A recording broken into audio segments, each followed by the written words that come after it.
नमस्कार दोस्तों, Priyanka's polity points में आपका स्वागत है। हम यहाँ इग्नू एमए सेकेंड ईयर का सिलेबस कर रहे हैं। ये जो वीडियोस हैं वो उन स्टूडेंट के लिए काफ़ी बेनिफिशियल हो सकती हैं जो इग्नू से एमए कर रहे हैं और उसके साथ साथ यूजीसी नेट की प्रिपरेशन कर रहे हैं। जो स्टूडेंट यूपीएससी राजनीति विज्ञान से कर रहे हैं, जिनको अपने सिलेबस से फटाफट गो थ्रू होना है, वो इन वीडियो को आराम से देख सकते हैं, फास्ट करके भी देख सकते हैं। तो देखिए, हमने यहाँ पर 6 यूनिट कवर कर ली है। जो हमारी 7th यूनिट है उसका नाम है संयुक्त राज्य अमेरिका और यूरोपीय संघ। इस यूनिट में हम देखेंगे जो संयुक्त राज्य अमेरिका है उसके जो है भारत के साथ संबंध क्या है, और उसके साथ साथ तो यूरोपीय संघ है उसके भारत के साथ संबंध क्या है। अब तक हमने भारत की जो फॉरेन पॉलिसी है, विदेश नीति है, उसके बारे में जाना कि कौन से प्रधानमंत्री ने अपने टाइम में कैसे कैसे मैनेज किया, क्या क्या दिक्कतें सामने आई, इतने सारे युद्ध हुए, कभी पाकिस्तान ने किया, कभी चाइना ने किया, लेकिन भारत ने अपनी विदेश नीति में इन सब के अंतर्गत क्या किया, क्या बदलाव किए, कैसे उनका सामना किया, कौन से प्रधानमंत्री ने क्या किया।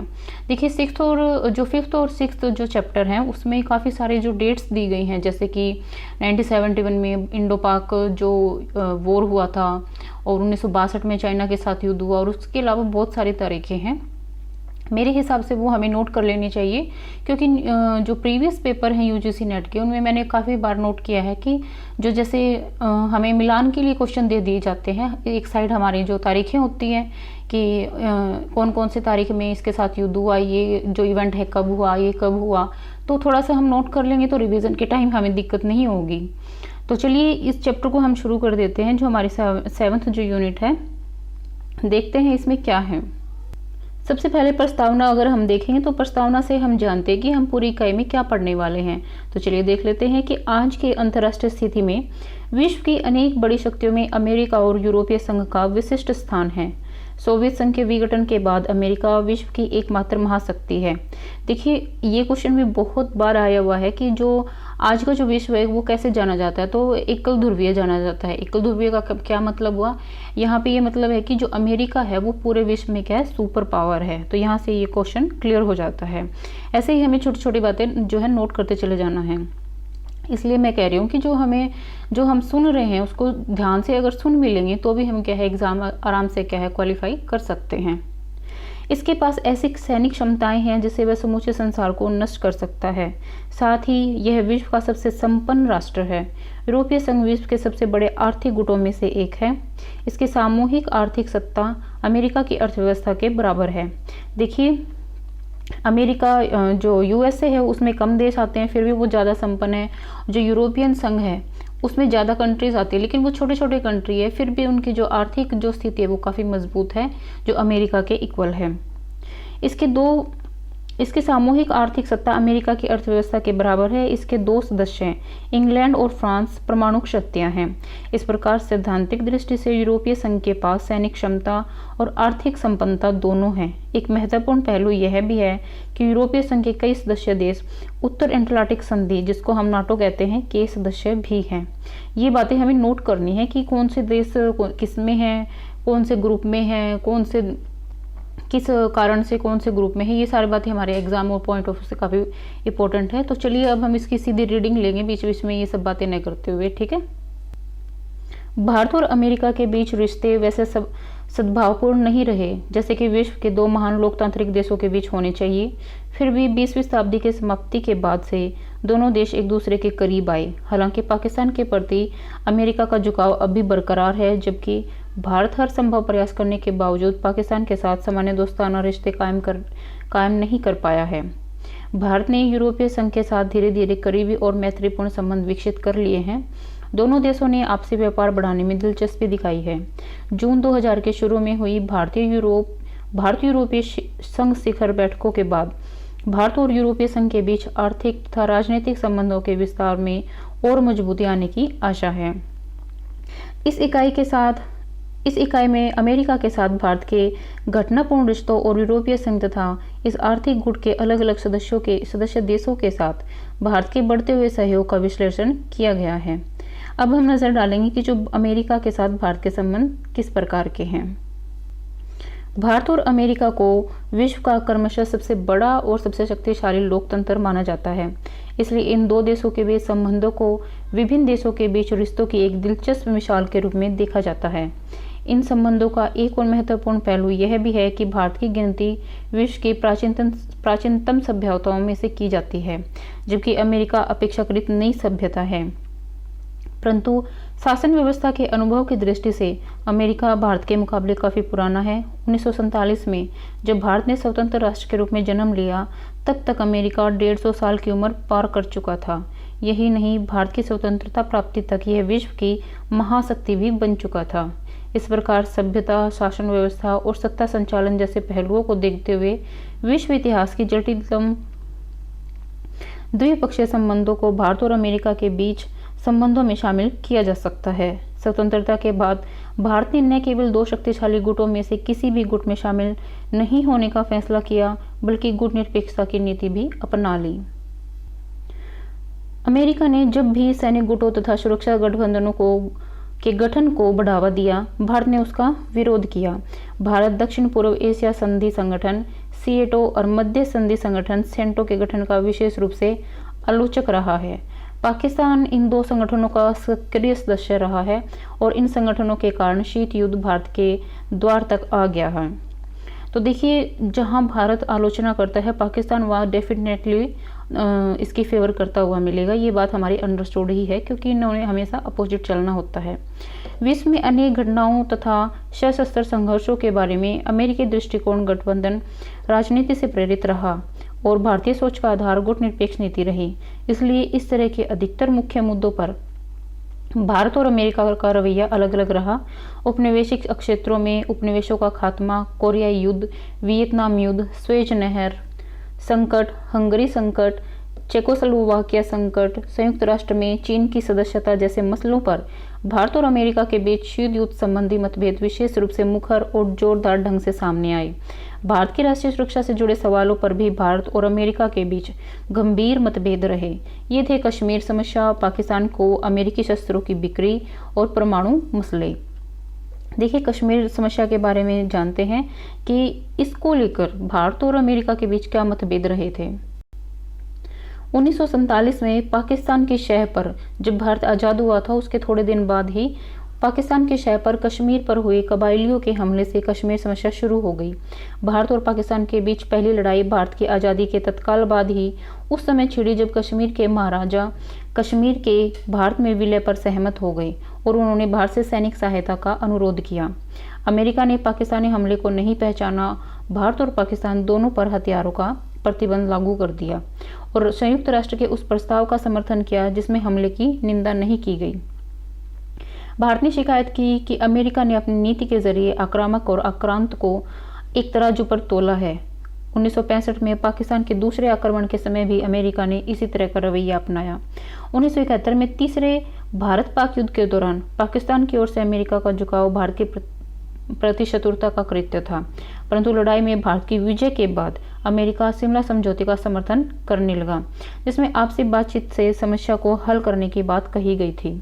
इसके बावजूद अमेरिका कश्मीर को विवादग्रस्त क्षेत्र मानता रहा और उसने भारत का यह दृष्टिकोण स्वीकार नहीं किया कि कश्मीर उसका एक अभिन्न अंग है। अमेरिकी हथियारों की सप्लाई। पहले भारत पाक युद्ध के 6 वर्ष बाद 1954 में अमेरिका ने पाकिस्तान के साथ पारस्परिक रक्षा समझौते पर हस्ताक्षर किए। 1959 में उसने सैनिक सहयोग के एक और समझौते पर हस्ताक्षर किया। इसी बीच पाकिस्तान सीएटो और सेंटो का सदस्य बन गया।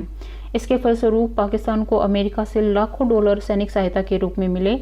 इस सहायता के बहुत बड़े हिस्से का इस्तेमाल अमेरिका से उन्नत किस्म के हथियार खरीदने के लिए किया गया। भारत ने बार बार अमेरिका को आगाह किया कि हथियार देने की उसकी नीति से उपमहाद्वीप में शस्त्रों की दौड़ को या होड़ को बढ़ावा मिल जाएगा और क्षेत्रीय अस्थिरता पैदा हो रही है। अमेरिका आश्वासन देता रहा कि पाकिस्तान को हथियार भारत के खिलाफ इस्तेमाल करने के लिए नहीं, बल्कि साम्यवाद को बढ़ने से रोकने के लिए दिए जा रहे हैं, परंतु पाकिस्तान ने इन हथियारों का इस्तेमाल भारत के साथ लड़ाइयों में किया था। परमाणु मसला। 1964 में चीन के परमाणु शक्ति बन जाने के बाद से ही भारत अमेरिकी संबंधों में परमाणु समस्या ने प्रमुख स्थान ले लिया। अमेरिका को शक था कि भारत भी चीन का अनुसरण करते हुए अपना बम तैयार कर लेगा, जिससे परमाणु शस्त्रों के प्रसार में और वृद्धि होगी। अमेरिका ने अन्य कई देशों के साथ मिलकर परमाणु प्रसार की रोकथाम की दिशा में प्रयास शुरू कर दिए, जिसके फलस्वरूप 1968 में परमाणु अप्रसार संधि पर हस्ताक्षर किए गए, जिसे हम एनपीटी भी कहते हैं। ये क्वेश्चन भी बहुत बार आया है, हमें नोट कर लेना है। भारत ने इसमें शामिल होने से यह कहते हुए इनकार कर दिया कि इस संधि में उन देशों के साथ भेदभाव किया गया है जो परमाणु हथियार से संपन्न नहीं है। इसमें अन्य देशों को तो परमाणु शक्ति बनने से रोका गया है, परंतु 5 परमाणु शक्ति संपन्न देश, जिसमें अमेरिका, सोवियत संघ, फ्रांस, इंग्लैंड और चीन को परमाणु प्रसार की छूट दे दी गई है। इस भेदभावपूर्ण संधि को नकारते हुए भारत ने 1974 में शांतिपूर्ण परमाणु विस्फोट PNE कर दिया। इससे भारत और अमेरिका के रिश्तों में एक बार फिर राजनीतिक खटास आ गई, क्योंकि ये विस्फोट 1971 के युद्ध में भारत की विजय के लगभग 3 वर्ष बाद ही कर दिया गया और हिंद चीन से अमेरिकी फौजों की वापसी के कारण अमेरिका की स्थिति दुर्बल हो जाने के दौरान किया गया था। शीत युद्ध के दौर में सैनिक दूरियों तथा राजनीतिक मतभेदों के बावजूद दोनों देशों के बीच अन्य क्षेत्रों में संबंध अच्छे बने रहे। भारत और अमेरिका ने कभी भी एक दूसरे को दुश्मन नहीं माना। वास्तव में 1970 के दशक में शुरू में जब भारत सोवियत मैत्री संधि के साथ साथ जब चीन और अमेरिका के साथ बीच दोस्ती का दौर शुरू हुआ तो भारत तथा अमेरिका के बीच राजनीतिक खाई और चौड़ी हो गई, परंतु इस अप्रिय दौर में भी आपसी संबंधों में कोई गंभीर दरार नहीं पड़ी।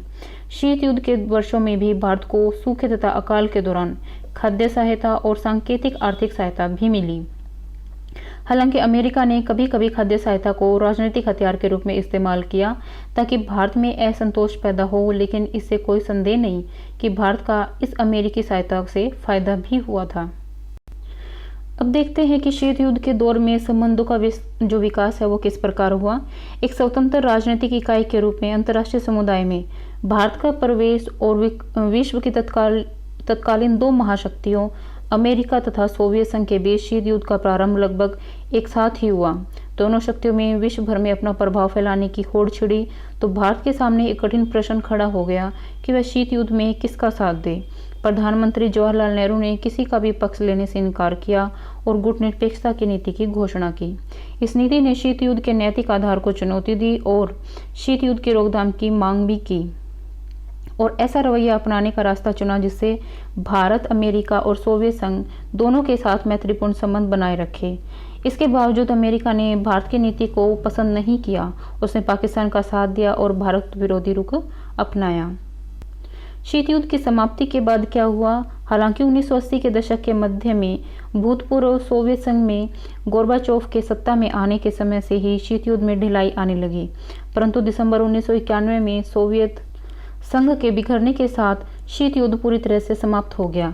शीत युद्ध में ढिलाई आने के दौर में ही अमेरिका के साथ भारत के संबंध सुधर गए, परंतु सोवियत संघ के बिखराव ने अंतर्राष्ट्रीय संबंधों में अभूतपूर्व अनिश्चितताओं को जन्म दिया, जिसमें भारत अमेरिकी संबंध भी शामिल थे।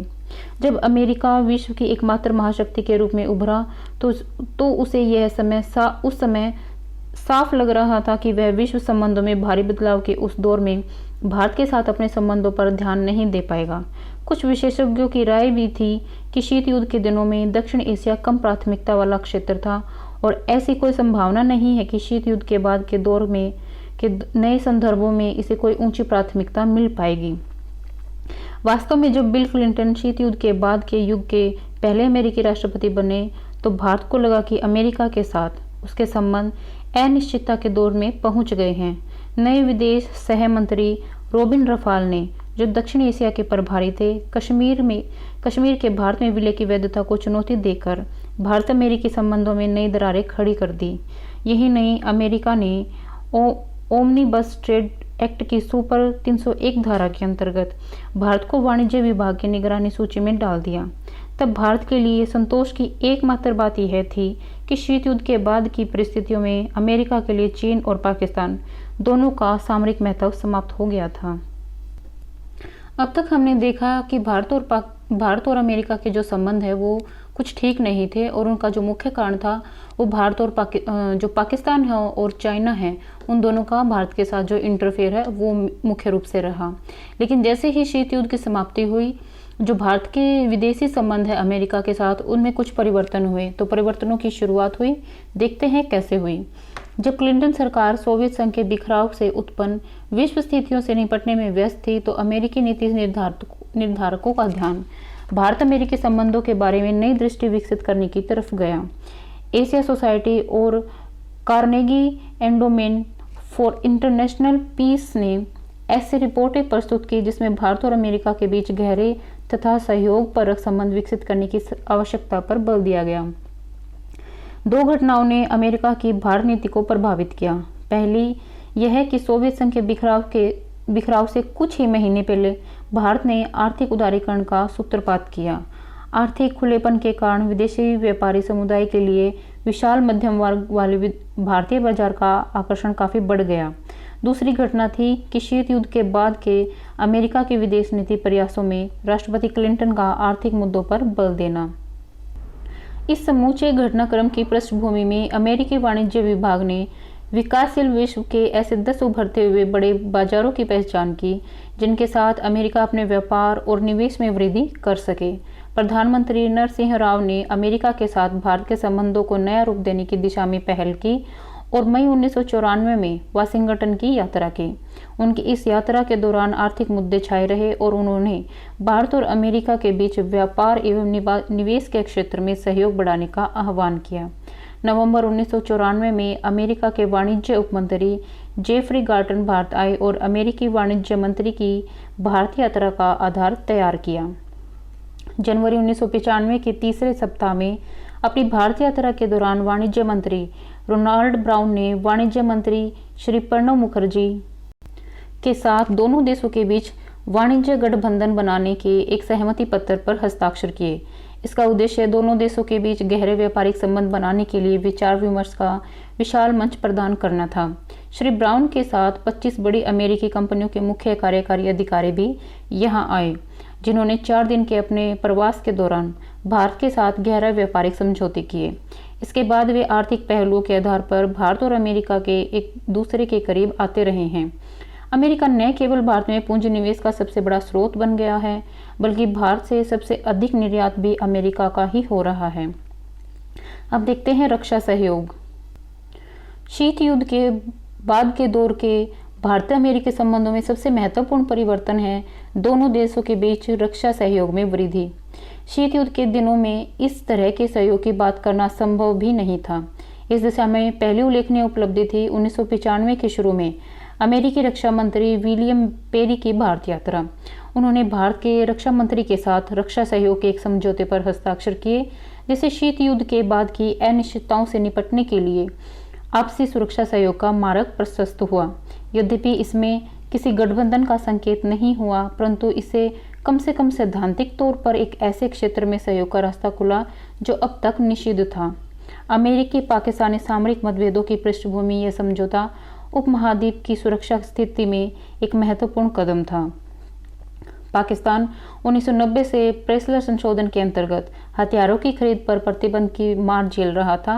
हालांकि ब्राउन संशोधन के जरिए पाकिस्तान को इस प्रतिबंध से एक समय की छूट दी गई, लेकिन अफगानिस्तान से सोवियत सेनाओं की वापसी के बाद अमेरिका के लिए पाकिस्तान की सामरिक महत्ता काफ़ी कम हो गई। पोखरण और उसके बाद जो पोखरण में दूसरा परमाणु जो परीक्षण भारत ने किया था, उसके बाद अमेरिका के साथ क्या संबंध रहे, चलिए देखते हैं।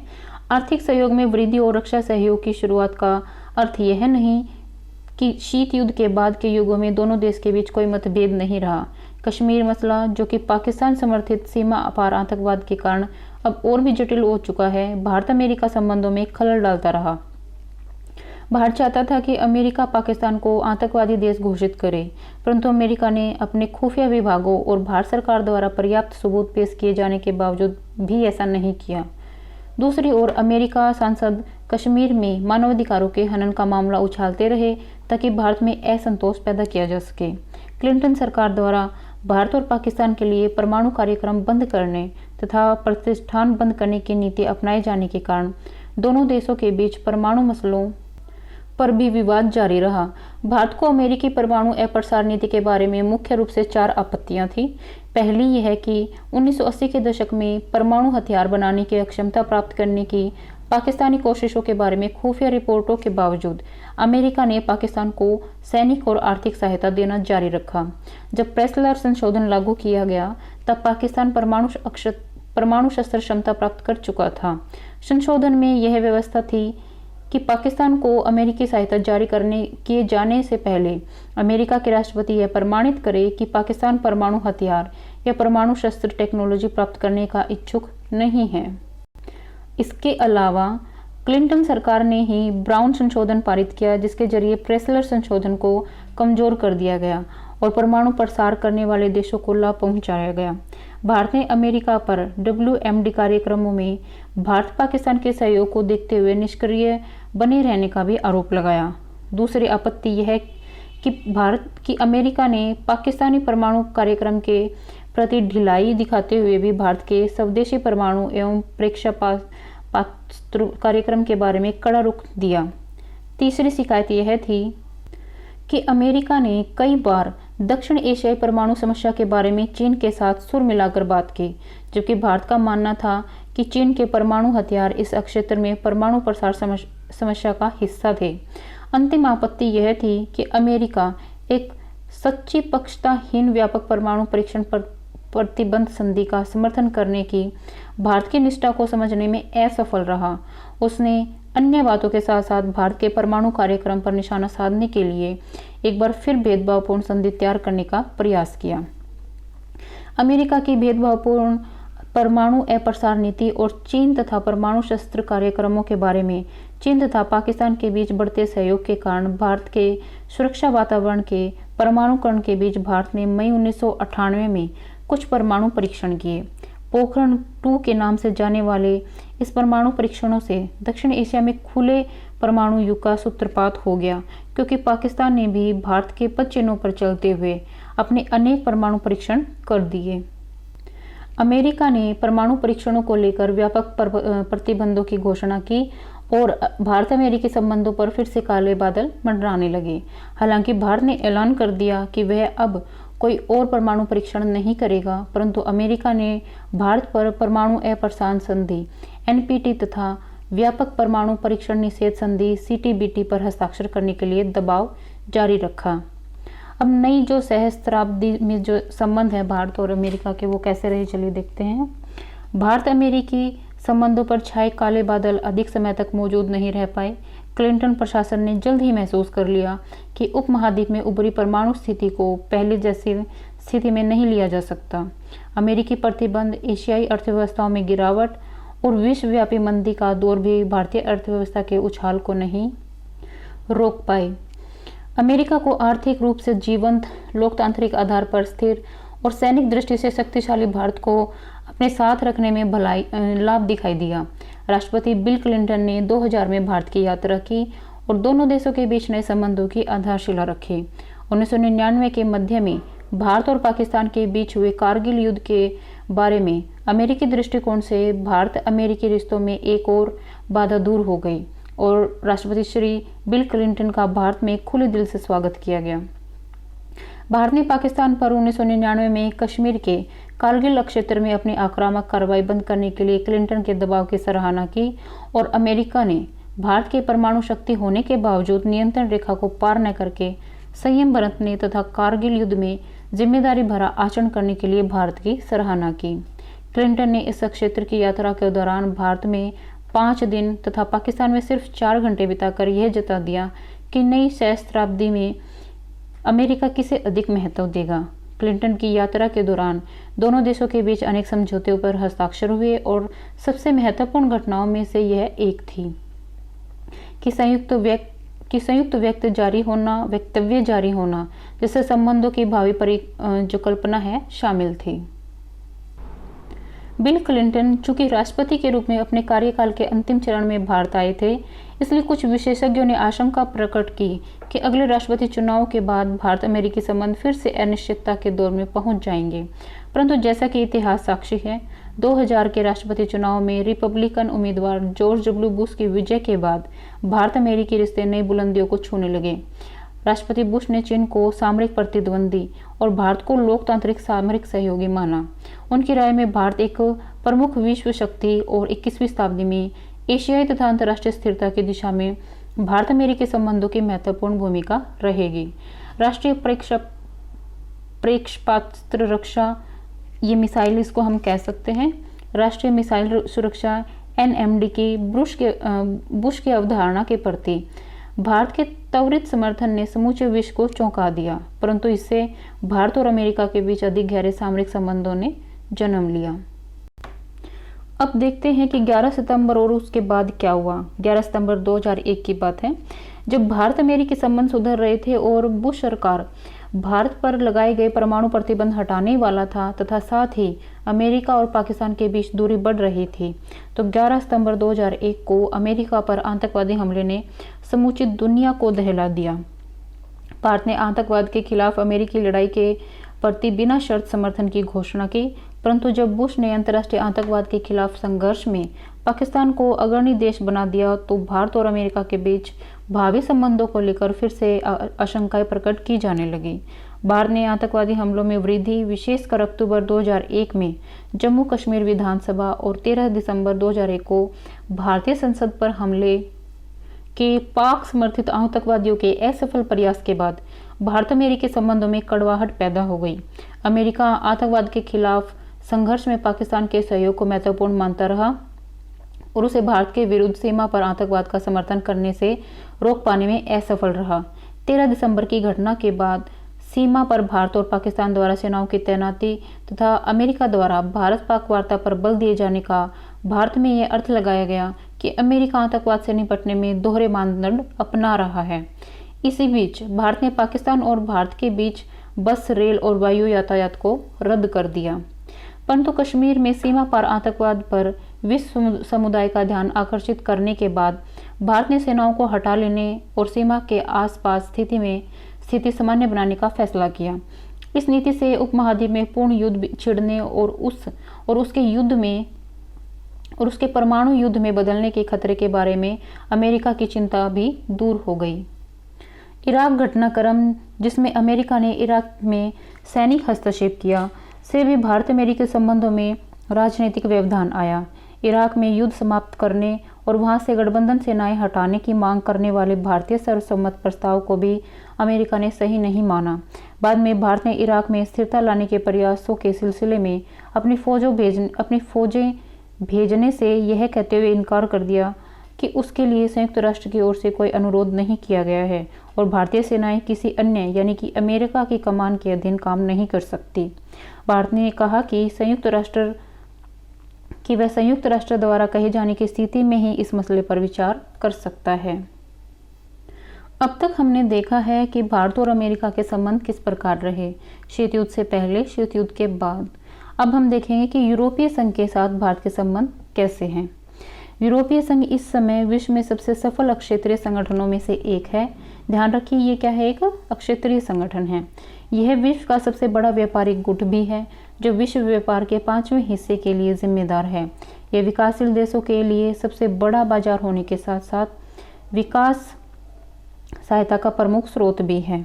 इसके 2 सदस्य देश फ्रांस और इंग्लैंड परमाणु शक्ति हैं तथा सुरक्षा परिषद के स्थायी सदस्य भी हैं। ये बात काफ़ी इंपॉर्टेंट है कि दोनों देश परमाणु शक्ति हैं और दोनों ही सुरक्षा परिषद के स्थायी सदस्य हैं। एक अन्य सदस्य देश अर्थात जर्मनी सुरक्षा परिषद का विस्तार होने पर उसकी स्थायी सदस्यता का प्रबल दावेदार है। संघ के 4 सदस्य देश G8 ग्रुप के सदस्य हैं, जो फिलहाल G7 हैं। उसमें से एक देश को निकाल दिया गया है, वो हम आगे पढ़ेंगे। तो संघ के 4 सदस्य देश G8 ग्रुप के सदस्य हैं तथा सभी सदस्य आज के विश्व की विकसित अर्थव्यवस्था वाले देश हैं। मार्च 1957 में रोम की संधि से यूरोपीय समुदाय की स्थापना हुई। काफ़ी इंपॉर्टेंट है, मार्च 1957 में रोम की संधि से यूरोपीय समुदाय की स्थापना हुई।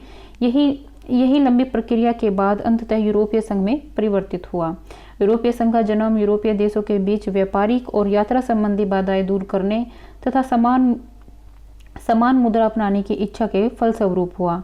इससे आगे चलकर राजनीतिक संघ बनने का रास्ता तैयार हो गया। उत्तर अटलांटिक संधि संगठन, जिसको हम नाटो भी कहते हैं, जिसका वर्चस्व आज भी हम रूस यूक्रेन युद्ध में देख सकते हैं। तो इसका उत्तर अटलांटिक संधि संगठन को सैनिक तथा सुरक्षा संबंधी पहलुओं पर ध्यान देने और यूरोपीय समुदाय, जो कि अब यूरोपीय संघ है, को सदस्य देशों के बीच आर्थिक और व्यापारिक सहयोग बढ़ाने का दायित्व सौंपा गया। परंतु व्यापक स्तर पर इन दोनों संगठनों का उद्देश्य अंततः शीत युद्ध राजनीति के मुद्दों से निपटना रहा है। शीत युद्ध के दौर में भूतपूर्व यूरोपीय समुदाय के सदस्य अमेरिकी नेतृत्व वाले पश्चिमी गुट में शामिल थे। जब यूरोपीय समुदाय राजनीति और विदेश नीति के साझा मंच की तलाश में प्रयासरत था, तब यह स्पष्ट था कि न तो संगठन और न ही निजी तौर पर उसके सदस्य देश भारत के साथ सहयोग बढ़ाएंगे, क्योंकि भारत गुटनिरपेक्ष विदेश नीति पर चल रहा था। दूसरी बात यह थी कि जब तक इंग्लैंड यूरोपीय समुदाय का सदस्य नहीं था, समुदाय के तत्कालीन सदस्य भारत सहित दक्षिण एशिया की समस्याओं को हमेशा इंग्लैंड और अमेरिका की जिम्मेदारी मानते थे और उनमें कोई रुचि नहीं लेते थे। 1973 में इंग्लैंड के यूरोपीय समुदाय में शामिल होने के बाद ही इस संगठन के विदेश नीति संबंधी दृष्टिकोण में दक्षिण एशिया तथा भारत के मामलों का कुछ हद तक समावेश होने लगा। इसकी शुरुआत 1973 में भारत और यूरोपीय समुदाय के बीच व्यापारिक सहयोग समझौते पर हस्ताक्षर किए जाने के साथ हुई। तीसरी बात यह थी कि भारत की मिश्रित अर्थव्यवस्था, समाजवादी व्यक्तित्वों और बड़े पैमाने पर आर्थिक मसलों के कारण भारत और यूरोपीय समुदाय के बीच सहयोग की गुंजाइश बहुत कम थी। लेकिन 1962 में भारत यूरोपीय समुदाय को सबसे पहले मान्यता देने वाले एशियाई देशों में से एक था और समुदाय के साथ साथ भारत के आर्थिक और व्यापारिक रिश्ते संगठन की क्षमता पर ही आधारित थे। जैसे जैसे समुदाय को राजनीतिक आयाम मिला, वैसे वैसे भारत ने उसके साथ गहरे राजनीतिक रिश्ते कायम करने का फैसला किया। यूरोपीय समुदाय के सभी देश लोकतांत्रिक हैं और एक जीवित लोकतंत्र के नाते भारत को उसके साथ संबंध बनाने में कोई समस्या नहीं थी। इसी आधार पर 1983 में भारत और यूरोपीय समुदाय के बीच औपचारिक तौर पर राजनीतिक वार्ता शुरू करने का निर्णय किया गया। भारत और यूरोपीय संघ के संबंधों को सुदृढ़ बनाने के लिए अनेक संस्थागत व्यवस्थाएं मौजूद हैं। ये है भारतीय यूरोपीय समुदाय शिखर बैठकें, भारत यूरोपीय संघ त्रिस्तरीय मंत्री बैठकें, वरिष्ठ अधिकारियों की बैठकें, भारत यूरोपीय संघ संयुक्त आयोग, आतंकवाद पर भारत यूरोपीय संघ संयुक्त कार्यदल, उपभोक्ता विषयों पर भारत यूरोपीय संघ संयुक्त कार्यदल, भारत यूरोपीय संघ गोलमेज सम्मेलन आदि। परंतु लोकतांत्रिक देशों में आंतरिक राजनीति की तरह लोकतांत्रिक देशों के बीच भी राजनीतिक मसलों पर मतभेद बने रहते हैं। भारत और यूरोपीय समुदाय इस बात के अपवाद भी नहीं हैं। तो इन दोनों देशों के बीच राजनीतिक मतभेद क्या है, देखते हैं। 1993 तक यूरोपीय समुदाय और 1993 के बाद यूरोपीय संघ, 1 नवंबर 1993 को यूरोपीय संघ अस्तित्व में आया। ये एग्जाम पॉइंट ऑफ व्यू से काफ़ी इंपॉर्टेंट है। तो 1993 तक भारतीय यूरोपीय समुदाय और 1993 के बाद भारतीय यूरोपीय संघ अस्तित्व में आया तथा भारत के बीच राजनीतिक मतभेदों के मुख्य 3 अक्षेत्र रहे। ये अक्षेत्र थे कश्मीर समस्या, परमाणु समस्या और मानव अधिकारों का मसला। यूरोपीय समुदाय के प्रारंभिक वर्षों में कश्मीर मसले को इंग्लैंड तथा अमेरिका की जिम्मेदारी माना जाता था, परंतु बाद में विशेषकर शिमला समझौते पर हस्ताक्षर होने के बाद यूरोपीय समुदाय ने भारत और पाकिस्तान के बारे में एक जैसा रुख अपनाने की नीति स्वीकार कर ली। कश्मीर में आतंकवाद और उग्रवाद उभरने के बाद यूरोपीय संघ आतंकवाद पर चिंता तो जताता, परंतु साथ ही भारतीय सुरक्षा बलों द्वारा स्थिति को संभालने के तरीकों पर असंतोष प्रकट करता। इस बारे में संगठन की ओर से जो वक्तव्य जारी किया गया, उसकी भाषा सावधानी पूर्वक तैयार की गई, जिसमें कश्मीर में जारी हिंसा और मानव अधिकारों के दुरुपयोग की निंदा और ऐसी मांग की गई कि ऐसे तरीकों से आतंकवाद का विरोध किया जाए जिससे मानव अधिकारों तथा कानून के शासन के प्रति पूर्ण सम्मान का उल्लेख न हो। दूसरे शब्दों में, वह ऐसा रवैया अपनाने से कतराता है जिससे भारत और पाकिस्तान के साथ संबंधों में खटास आए। परंतु जघन्य आतंकवाद के प्रति यूरोपीय संघ का रवैया भारत को पसंद नहीं था। वह यूरोपीय संघ को हमेशा यह समझाने का प्रयास करता रहा कि वह इस मसले पर कड़ा रुख अपनाए। सितंबर 2001 में अमेरिका में आतंकवादी हमले के बाद यूरोपीय संघ को सीमा पार से आतंकवाद को बढ़ावा देने में पाकिस्तान की भूमिका के खतरों के बारे में सचेत हो जाना चाहिए था, परंतु पाकिस्तान को जल्दी ही आतंकवाद के खिलाफ अमेरिकी नेतृत्व में चल रहे अभियान का अग्रणी देश बना दिया गया। इस कारण लगता है कि कश्मीर में आतंकवाद के बारे में कड़ा रुख अपनाने के लिए यूरोपीय संघ सहित अंतर्राष्ट्रीय समुदाय को भारत द्वारा की गई अपील अनसुनी रह गई है। मानव अधिकारों के प्रश्न पर भी भारत और यूरोपीय संघ के बीच मतभेद रहे हैं। भारत के साथ बातचीत के दौरान यूरोपीय संघ अक्सर कश्मीर में मानव अधिकारों के हनन का मामला उठाता है। भारत का मानना है कि यूरोपीय संघ के रवैये में आतंकवादी गुटों द्वारा मानव अधिकारों के घोर उल्लंघन पर ध्यान नहीं दिया जाता और न ही आतंकवादी व्यवस्थाओं और सीमाओं को समझा जाता है। यूरोपीय संघ तथा भारत के बीच राजनीतिक मतभेदों का तीसरा महत्वपूर्ण आधार था परमाणु प्रसार का प्रश्न। यूरोपीय संघ के सभी सदस्यों ने परमाणु अप्रसार संधि NPT पर हस्ताक्षर किए हुए हैं। भारत इस संधि को भेदभावपूर्ण मानता है। व्यापक परमाणु परीक्षण निषेध संधि CTBT पर हस्ताक्षर को लेकर भी दोनों पक्षों में मतभेद है। यूरोपीय संघ चाहता है कि भारत इन दोनों संधियों पर हस्ताक्षर करे, परंतु भारत ने इसकी परवाह किए बिना 1998 में कई परमाणु परीक्षण किए और अपने परमाणु परीक्षण शस्त्र संपन्न शक्ति घोषित कर दिया। यूरोपीय संघ ने भारत के परमाणु परीक्षणों की कड़ी निंदा की, परंतु अमेरिका तथा जापान की तरह प्रतिबंध नहीं लगाए। वैसे यूरोपीय संघ ने दक्षिण एशिया में परमाणु संयम बरतने का अनुरोध करने में G8 संगठन तथा संयुक्त राष्ट्र सुरक्षा परिषद का साथ दिया, परंतु बाद में संघ के कुछ सदस्य देशों ने स्पष्ट रूप से कहा कि अपनी सुरक्षा के बारे में फैसला करने का भारत का पूरा अधिकार है। भारत और यूरोपीय संघ के बीच आर्थिक सहयोग कैसे रहे? यूरोपीय संघ एक समान विदेश और सुरक्षा नीति विकसित करने की दिशा में अपने पूर्ववर्ती रूप यूरोपीय समुदाय की तुलना में ज़्यादा जोरदार प्रयास कर रहा है, परंतु वास्तव में इस संगठन का आर्थिक प्रभाव ही इसके अस्तित्व और विकास की कुंजी है।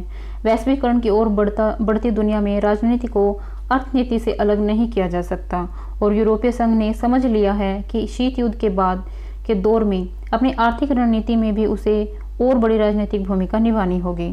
परिणाम स्वरूप हाल के वर्षों में यूरोपीय संघ ने भारत सहित अधिक देशों के साथ राजनीतिक सूत्र जोड़ने के द्वार खोल दिए हैं। इसका उद्देश्य उन देशों के साथ आपसी समझ बूझ बढ़ाना और उनके जटिल राजनीतिक तथा सुरक्षा संबंधी मसलों में को समझना है, जिसके साथ यूरोपीय संघ के रिश्ते हैं। वर्तमान दौर में यूरोपीय संघ के साथ भारत के संबंध मुख्यतः आर्थिक विषयों पर हैं, न कि राजनीतिक या सुरक्षा संबंधी विषयों पर। भारत ने यूरोपीय संघ के साथ द्विपक्षीय सहयोग को औपचारिक रूप 1973 और 1981 में दिया और इस तरह का तीसरा समझौता 1994 में हुआ। 1994 का समझौता 1991 से भारत के आर्थिक उदारीकरण की नीति के विकास के संदर्भ में महत्वपूर्ण था। आर्थिक उदारीकरण के फलस्वरूप उभरे नए अवसरों और एशियाई देशों के साथ नए रिश्ते कायम करने की यूरोपीय संघ की इच्छा के कारण 1990 के दशक में भारत और यूरोपीय संघ के बीच आदान प्रदान काफ़ी बढ़ गया। यूरोपीय संघ इस समय भारत का सबसे बड़ा व्यापारिक भागीदार, सीधे विदेशी पूंजी निवेश का सबसे बड़ा स्रोत, विकास सहायता का सबसे प्रमुख अंशदाता, प्रौद्योगिकी का महत्वपूर्ण स्रोत तथा बड़ी संख्या में संपन्न प्रवासी भारतीयों का घर है। 1993 के बाद से भारत और यूरोपीय संघ के व्यापार में वृद्धि हुई है। देखिए, अगर हम ध्यान दें तो ये देखिए, ये क्वेश्चन आया हुआ है कि जो भारत में जो सबसे बड़ा व्यापारिक भागीदार कौन है, तो वो क्या है? यूरोपियन संघ है। ये क्वेश्चन हमारे नेट के एग्जाम में आया हुआ है। अगर हम प्रीवियस क्वेश्चन देखें तो 1993 के बाद भारत और यूरोपीय संघ के व्यापार में वृद्धि हुई और विविधता भी आई। भारत का 1/3 निर्यात इन देशों से होता है। 2001 में द्विपक्षीय व्यापार लगभग 25.02 अरब यूरो था। यह हमारे कुल निर्यात का 26% तथा आयात का 25% है, परंतु यूरोपीय संघ के लिए भारत का निर्यात की दृष्टि से 17वां और आयात की दृष्टि से 20वां स्थान है। भारत का व्यापार आज भी कपड़ा, कृषि, समुद्री उत्पादों, हीरे जवाहरात, चमड़ा और इंजीनियरिंग एवं इलेक्ट्रॉनिक उत्पाद जैसी परंपरागत वस्तुओं के निर्यात के रूप में होता है, परंतु पिछले 5 वर्षों से रसायन, गलीचे, ग्रेनाइट, इलेक्ट्रॉनिक आदि कुछ क्षेत्रों में व्यापार में काफ़ी बढ़ा है। भारत के आयात में मुख्य रूप से हीरे जवाहरात, इंजीनियरिंग सामान, रसायनों और खनिजों का स्थान रहा है। यूरोपीय संघ भारत में सीधे विदेशी पूंजी निवेश के प्रमुख स्रोतों में से एक है। England, Germany, France, Belgium, Italy और हॉलैंड जैसे देशों का इस निवेश में बहुत बड़ा हिस्सा है। 1999 में यूरोपीय संघ की ओर से भारत में सीधे विदेशी पूंजी निवेश 1.1 अरब यूरो का था, जबकि भारत की ओर से यूरोपीय संघ में यह निवेश 6 करोड़ 90 लाख यूरो का था। आर्थिक पक्ष का एक रचनात्मक पक्ष यह रहा कि भारत में यूरोपीय संघ के निवेश का स्वरूप बदला और अब यह निवेश बुनियादी ढांचे, विशेष रूप से बिजली तथा दूरसंचार सेवाओं के विकास में हो रहा है। औद्योगिक मशीनों, परिवहन, बिजली तथा इलेक्ट्रॉनिक्स, कपड़ा उद्योग, रसायन और परामर्श क्षेत्रों में यूरोपीय संघ द्वारा पूंजी लगाई जा रही है। एक और महत्वपूर्ण बात यह है कि यूरोपीय आयोग के भारत में काफ़ी संख्या में विकासपरक कार्यक्रम चल रहे हैं, जिसमें शिक्षा, स्वास्थ्य, पर्यावरण को प्राथमिकता दी जा रही है। इसका मुख्य उद्देश्य आर्थिक रूप से पिछड़े और उपेक्षित वर्गों को फायदा पहुंचाने वाली परियोजनाओं को सहायता उपलब्ध करा के मानव विकास को बढ़ावा देना है। अब कुछ आर्थिक सीमाएं भी हैं, वो देख लेते हैं। यह तथ्य एकदम स्पष्ट है कि यूरोपीय समुदाय के लिए भारत का उतना महत्व नहीं है जितना कि भारत के लिए यूरोपीय समुदाय का है। इट मीन्स कि जो यूरोपीय समुदाय है वो हमारे लिए ज़्यादा इम्पोर्टेंट है। यूरोपीय समुदाय के साथ व्यापार के मसले में भारत को कई आर्थिक सीमाओं का सामना करना पड़ रहा है। सबसे पहली बात तो यह है कि भारत और यूरोपीय संघ के बीच व्यापारिक संबंध असमान हैं। हालांकि भारत के लिए यूरोपीय संघ सबसे बड़ा व्यापारिक भागीदार है, परंतु उसे यूरोपीय समुदाय के व्यापार, विशेषकर आयात का लक्ष्य बनने के लिए अभी कुछ करना होगा, क्योंकि संघ के आयात में भारत का हिस्सा केवल 1% है। इसका मतलब ये है कि हम निर्यात तो कम कर रहे हैं और आयात क्या है, ज़्यादा कर रहे हैं। दूसरी सीमा है कि भारत अभी तक यूरोपीय संघ में पर्याप्त निवेश आकर्षित नहीं कर पाया है। यूरोपीय संघ द्वारा विश्व भर में किए जा रहे निवेश का सिर्फ 1% भाग ही भारत में होता है, और उसमें भी 1990 के दशक में पश्चिमी यूरोप तथा मध्य एशिया में नई अर्थव्यवस्थाएं उभरने के बाद कमी आ गई है। तीसरा, भारत यूरोपीय संघ के बाजार का लाभ उठाने में सफल नहीं हो पाया, क्योंकि इसके निर्यात का 70% हिस्सा केवल 4 सदस्य देशों इंग्लैंड, जर्मनी, इटली और बेल्जियम, लग्जमबर्ग तक ही सीमित है। भारत से कुछ संसाधन आधारित वस्तुओं जैसे कपड़ा, चमड़ा और मोतियों का ही निर्यात किया जाता है। इट मीन्स हमारा जो निर्यात है बहुत कम है, आयात ज़्यादा है। और इसके साथ साथ जो यूरोपियन संघ है वो क्या है, अपना ज़्यादातर जो सामान है वो इंग्लैंड, जर्मनी और इटली यहाँ तक ही क्या है, निर्यात करता है। इंग्लैंड जो भारत है वो काफ़ी ज़्यादा आयात करता है, निर्यात बहुत ही कम करता है। अब हम देखेंगे कि जो व्यापारिक विवाद है वो क्या क्या है।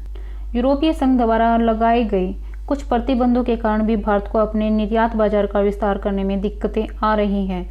सबसे पहले तो कपड़ा, जूतों और वस्त्रों के निर्यात के मामले में भारत को ऊंचे सीमा शुल्कों तथा कुछ अन्य प्रतिबंधों के कारण दोहरा नुकसान उठाना पड़ता है।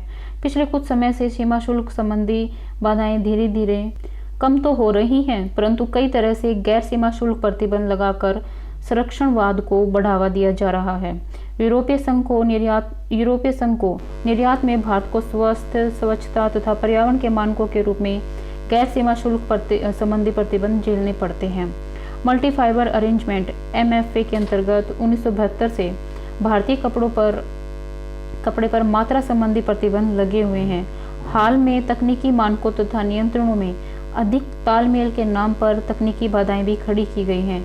इसके अलावा वस्तुओं पर श्रम तथा पर्यावरण मानक तय किए गए हैं और एंटी डंपिंग कदम उठाए गए हैं, जिसने यूरोपीय संघ में संरक्षणवादी उपाय सामने आए हैं। फलस्वरूप भारत के व्यापार पर प्रतिकूल असर पड़ा है। तो हमारी ये यूनिट यहाँ तक हो चुकी है। लास्ट में हम देखेंगे कि सारांश के हमने पूरी इकाई में क्या पढ़ा है। शीत युद्ध के दौर में सुरक्षा संबंधी मसलों पर अलग अलग दृष्टिकोण होने के कारण भारत अमेरिकी संबंध तनावपूर्ण बने रहे। अमेरिका ने गठबंधन नीति अपनाई, जबकि भारत गुटनिरपेक्ष नीति पर चलता रहा। शीत युद्ध उपमहाद्वीप में पाकिस्तान की आक्रामक नीति तथा क्षेत्र में परमाणु शस्त्रों के प्रसार के कारण द्विपक्षीय संबंधों में बराबर उतार चढ़ाव आते रहे हैं। शीत युद्ध के बाद संबंधों में खासा सुधार हुआ। मई 1998 में भारत के परमाणु परीक्षणों से इन संबंधों को अस्थायी तौर पर झटका लगा, परंतु 11 सितंबर 2001 को अमेरिकी ठिकानों पर आतंकवादी हमले के बाद दोनों देशों के बीच सहयोग के नए अवसर पैदा हुए। कश्मीर तथा इराक पर राजनीतिक मतभेदों के बावजूद भारत और अमेरिका ने संबंधों में सुधार की प्रक्रिया में रुकावट नहीं आने दी। शिमला समझौते के प्रति अमेरिका का समर्थन भारत को स्वीकार्य है। अमेरिका ने कश्मीर के मसले में मध्यस्थता करने से इनकार कर दिया है, क्योंकि भारत तीसरे पक्ष के हस्तक्षेप का विरोध करता आया है। आतंकवादी विरोधी उपायों पर आपसी मतभेद होने पर भी दोनों देश आतंकवादी गुटों का सामना करने में सहयोग को मजबूत करने से पीछे नहीं हटे हैं। आतंकवाद पर संयुक्त कार्य दल की अक्सर बैठकें होती हैं और दोनों देशों के अधिकारी आतंकवाद से निपटने के तरीकों पर विचार करते हैं। भारत और अमेरिका के बीच रक्षा सहयोग में सुधार शीत युद्ध के बाद की नई घटना है। इसमें लगातार सुधार हो रहा है। दोनों देशों की सेनाएं संयुक्त सैनिक अभ्यास कर रही हैं। रक्षा संबंधी गुप्त सूचनाओं का आदान प्रदान हो रहा है तथा 21वीं सदी की चुनौतियों का मुकाबला करने के लिए दोनों देश मिलकर सैनिक रणनीतियां विकसित कर रहे हैं। पाकिस्तान के साथ अमेरिकी निकटता अब भारत की विदेश नीति तैयार करने वालों के लिए चिंता का विषय नहीं रही है, क्योंकि अमेरिका ने भारत के साथ भी अपने रिश्ते काफ़ी सुधार लिए हैं। भारत अमेरिकी आर्थिक संबंध भी निरंतर सुधर रहे हैं, परंतु अमेरिका की तरफ से अभी भी भारत महत्वपूर्ण व्यापारिक भागीदारी या निवेश का लक्ष्य नहीं बन पाया है। दोनों में असमान व्यापार है और जिस पर ध्यान देने की आवश्यकता है। दोनों देशों के भावी संबंध मुख्य तौर पर आर्थिक सहयोग के स्वरूप पर निर्भर करेंगे। आर्थिक रिश्ते सामान्यतः रक्षा और सुरक्षा संबंधी के संबंधों के मुकाबले पर अधिक मजबूत होते हैं। शीत युद्ध के युग में यूरोपीय संघ के साथ भारत के रिश्ते मुख्यतः आर्थिक थे, क्योंकि अंतर्राष्ट्रीय राजनीति में इस संगठन की कोई भूमिका नहीं थी। यूरोपीय संघ भारत के लिए न केवल सबसे बड़ा सामूहिक क्षेत्रीय बाजार है, बल्कि यह भारतीय आयात का सबसे बड़ा स्रोत भी है। भारत यूरोपीय संघ के सदस्य देशों से आर्थिक विकास सहायता और विदेशी पूंजी निवेश के माध्यम से काफ़ी लाभान्वित होता है। यूरोपीय संघ और भारत के बीच कई व्यापारिक विवाद भी हैं, लेकिन अंतर्राष्ट्रीय संबंधों में विवाद होना सामान्य सी बात है। इसलिए इनके कारण दोनों पक्षों के बीच मैत्रीपूर्ण संबंधों में कोई बिगड़ नहीं आने दिया गया है। भारत ने शीत युद्ध की समाप्ति के बाद विश्व मामलों में अधिक राजनीतिक भूमिका निभाने की यूरोपीय संघ की इच्छा को समझा है, इसलिए इसने उसके साथ कई बार राजनीतिक स्तर पर विचार विमर्श किया है। ऐसे विचार विमर्श का उद्देश्य राजनीतिक मसलों पर गलत धारणाएं दूर करना और आपस में राजनीतिक सूझबूझ बढ़ाना है। विश्व मामलों में यूरोपीय संघ के बढ़ते हुए महत्व के साथ ही एक बड़ी शक्ति के रूप में भारत की महत्ता बढ़ी है। भारत और यूरोपीय संघ के बीच पहली शिखर बैठक 2000 में हुई और उससे यह संकेत मिला कि भारत और यूरोपीय संघ के सदस्य देश राजनीतिक तथा आर्थिक दृष्टि से सहयोग बढ़ाने में कृत संकल्प हैं। शिखर बैठक में यह बात सामने आई कि ऊर्जा, दूरसंचार, सूचना प्रौद्योगिकी आदि नए उभरते क्षेत्रों में भारत तथा यूरोपीय संघ आपसी सहयोग की व्यवस्थाओं में काफ़ी लाभ उठा सकते हैं। तो इस चैप्टर में हमने देखा है कि भारत के जो संयुक्त राज्य अमेरिका है और जो यूरोपीय संघ है, उनके साथ जो व्यापारिक मुख्य रूप से व्यापारिक रिश्ते यूरोपीय संघ के साथ कैसे रहे हैं और जो अमेरिका है उसके साथ ओवरऑल हमारे रिश्ते कैसे रहे हैं। तो एग्ज़ाम पॉइंट ऑफ व्यू से काफ़ी इंपॉर्टेंट, इसमें से मैंने अगर आप ध्यान से देखोगे प्रीवियस क्वेश्चन पेपर, तो 4 से 5 जो नेट के क्वेश्चन हैं पॉलिटी के वो इसमें आए हुए हैं। तो हमें ध्यान से एक एक लाइन को सुनना है और जो नोट करने वाले पॉइंट है वो हम क्या है रिवीजन के लिए नोट कर सकते हैं। Thank you.